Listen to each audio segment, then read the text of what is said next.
Hello and welcome to today's Object Talk, which is in partnership with Bevis Marks Synagogue. As part of our partnership with the synagogue, we will be releasing Object Talks throughout the year to showcase objects linked to Bevis Marks, both from their collection and from the Jewish Museum London's collection. Bevis Marks Synagogue was built in 1701 as one of the first synagogues to be built in England after the Jewish resettlement in 1656. It is the oldest synagogue still in use in the United Kingdom and the oldest synagogue in continuous use in Europe. Bevis Marks is an important part of the Spanish and Portuguese community's heritage, and its collection and archive tell the story of this community in Britain. Our partnership will endeavour to bring this story to life through the exploration of key objects during this special series of Object Talks in partnership with the community. Today, we will be hearing from Dr Tessa Murdoch FSA, who worked at the Museum of London from 1981 to 1990 and at the V&A from 1990 to 2021. Her most recent book, Europe Divided, Huguenot Refugee Art and Culture, was published by the V&A in November 2021.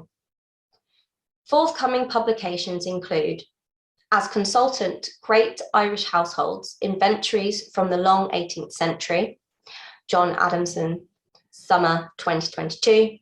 For Bloomsbury, she is co-editing with Dr Heike Zek, A Cultural History of Craft in the Age of Enlightenment, for publication in 2024. Tessa advises the National Trust and the National Heritage Memorial Fund, is a board member of the Idlewild Trust, and Chair of Trustees of the Huguenot Museum, Rochester. Dr Tessa Murdoch will be using her expertise and exploring significant objects of silverware from the Bevis Marks Collection. I shall now hand over to Dr Tessa Murdoch. Hello, I'm Tessa Murdoch, and I'm an expert on particularly English silver. And I'm going to speak to you today about treasures from the Bevis Marks Synagogue and provide a brief introduction to silver in the collection of that synagogue. Here is a view of the interior of Bevis Marks in 2022. In 1951, the leading expert on London-made silver, Arthur Grimwade, who worked for the auctioneers Christie's, wrote a descriptive catalogue of the ritual plate at Bevis Marks. This was published as Treasures of a London Temple and included Torah mantles and furniture. The book marked the 250th anniversary of the opening of the Spanish and Portuguese Sephardic synagogue in 1701. There were 89 silver entries. In the last year or so, a treasury constructed in the undercroft of the Bevis Marks Synagogue will open with funding from the National Oratory Heritage Fund in September and will display many of these treasures and provide wider public access to this important collection. Here is an early 19th century view of the synagogue interior. This brief survey will introduce some of the most remarkable pieces as a taste for the visual feast to come. Some of these pieces were originally used in a domestic context. Others were made for liturgical use within the synagogue. Prestigious gifts from the congregation to the Lord Mayor of the City of London demonstrate the civic loyalty of this Jewish community in the late 17th and through the 18th century. Shining a light on this silver is one of 3 Hanukkah lamps in the collection. This is the earliest example in that collection, made by London goldsmith Samuel Edlin in 1712. The back place is chased with a scene of Elisha instructing the widow in filling her vessels with oil. You can see her on the left-hand side of the detail. The story is taken from the second book of Kings, chapter 4. One of the widow's sons brings the oil, and another looks out through a window at the prophet Elisha in their garden. The supplier, the goldsmith Samuel Edlin, was working in St. Mary Axe, very close to the Bevis Marks Synagogue.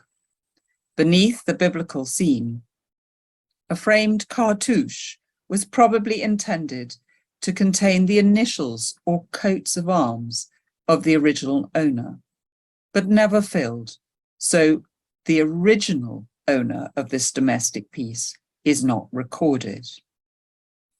Hanukkah literally means dedication and commemorates the rededication of the Second Temple of Jerusalem.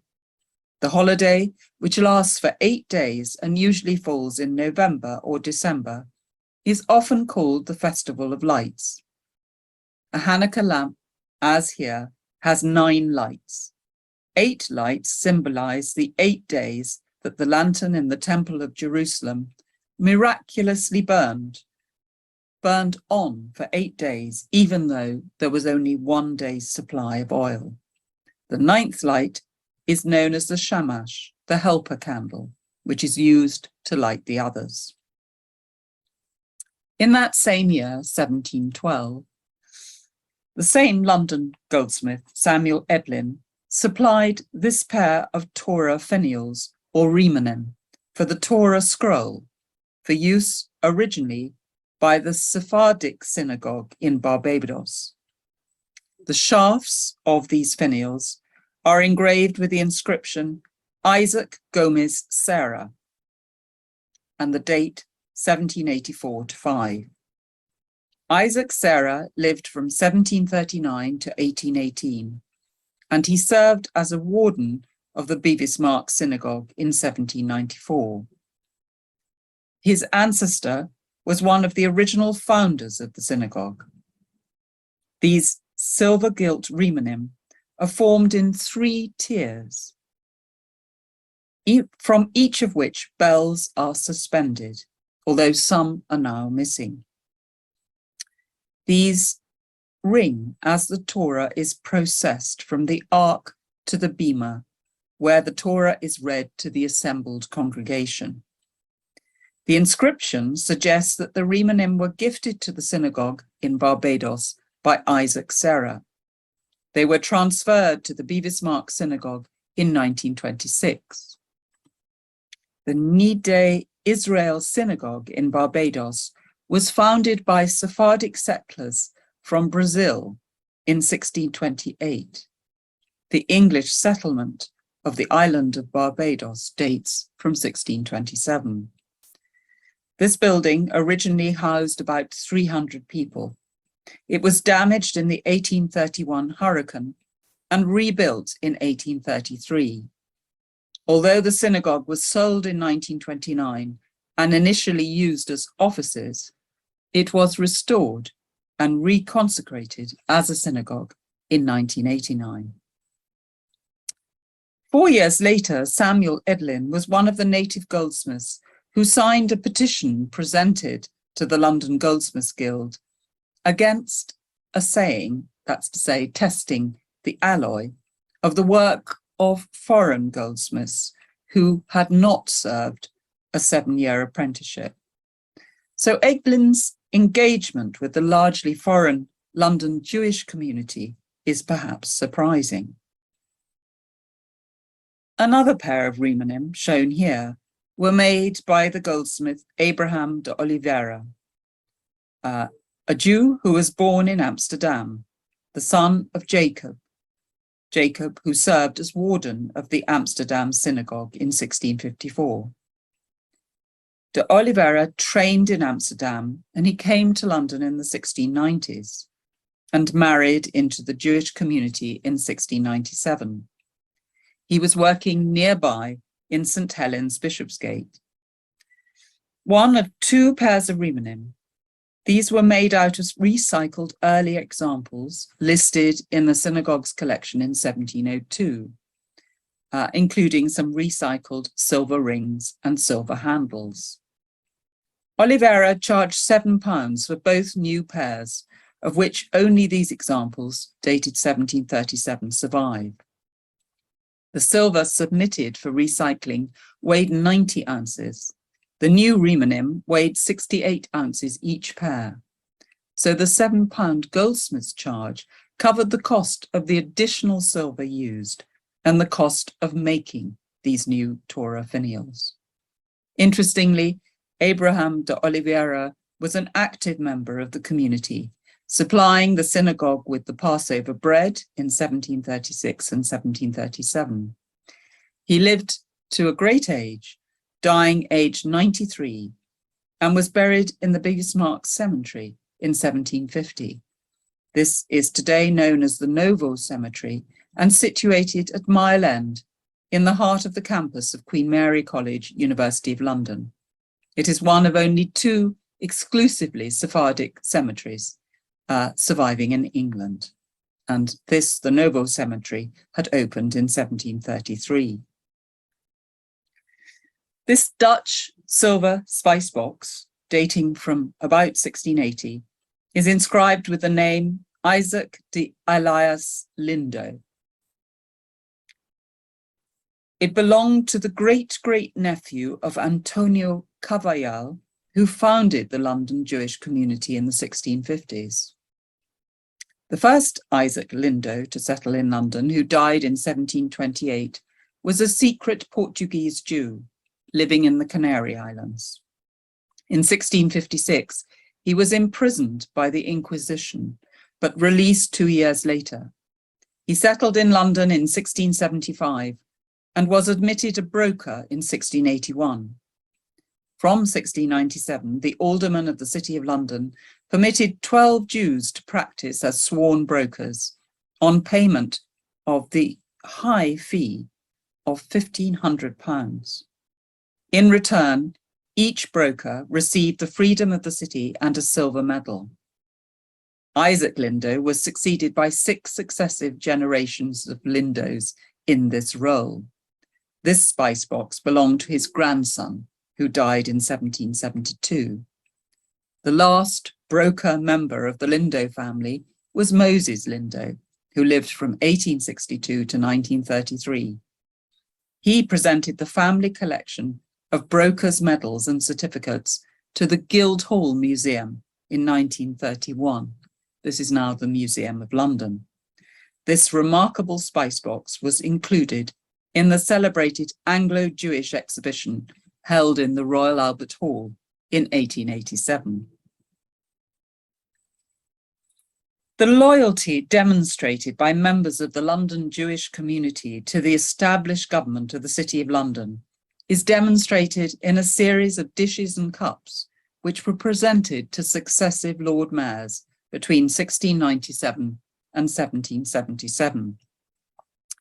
This dish, supplied by the London goldsmith Robert Hill to Lord Mayor Sir Edward Beecher in 1728, was presented again in the 20th century to Sir Samuel Joseph, the 6th Jew to become Lord Mayor of London in 1942. In turn, Sir Samuel willed the dish in June 1944, 3 months before he died. I bequeath free of duty my silver Jerusalem supper dish, presented to me by the Spanish and Portuguese synagogue, Bevis Marks, London, unto the trustees of my will, to devolve and be enjoyed as an heirloom by my direct descendants, and in the event of failure of direct descendants, to return the same to the above-mentioned donors. When Arthur Grimwade listed this dish in 1951, it belonged to Sir Samuel's son, the distinguished politician Sir Keith Joseph. It subsequently returned to the Bevis Marks Synagogue. The dish shows in the central cartouche the coat of arms of the congregation, the tent of assembly, as described in the book of Exodus, chapter 33, verses 7 to 10, and the watcher over Israel, as described in Psalm 121. In 1737, the Jewish goldsmith Abraham de Oliveira charged £40 and 10 shillings for the silver salver which was presented to the Lord Mayor by the Bevis Marks community in that year. The Lord Mayor's cup, presented by the congregation of Bevis Marks to William Nash in 1772, was made by the London goldsmith John Payne. It is inscribed, "The gift of the Portuguese Jews Synagogue to the Right Honourable William Nash, Esquire, Lord Mayor, 1772. Like the 1728 dish, which I showed you before, this cup has a cartouche with the coat of arms of the congregation on one side, and on the other, the personal coat of arms of William Nash. Like the 1728 dish, this cup was returned to the Bevis Marks Synagogue by members of the congregation, in this case, the Makata family, who were associated with the original synagogue established in the 1650s in Creechurch Lane, Aldgate. The cup normally stands on a plinth which is inscribed, "Presented to the Spanish and Portuguese synagogue in memory of Elka Ella Makata by her nephews and nieces, October 1935. This small selection, which I've shared with you today, demonstrates the stories that each piece of silver may reveal about the individuals and families that formed the Bevis Marks congregation over the last 3 centuries. The sacred silver in the synagogue collection was made in Western and Eastern Europe and in South America, as well as by local goldsmiths in London. Inscriptions demonstrate that pieces once belonged to foreign congregations and witness the international network established by the Jewish families who settled in London. Some of these families have lent their patronage to London hospitals and libraries, such as the Lindo Wing, St Mary's Hospital, Paddington, or the Makata Library at University College London. At the Bevis Marks Synagogue Treasury, visitors will witness at first hand a centre of inspiration for the important cultural contributions made by successive Jewish citizens of this great city of London. Thank you for joining me to hear about this extraordinary collection at the Bevis Marks Synagogue.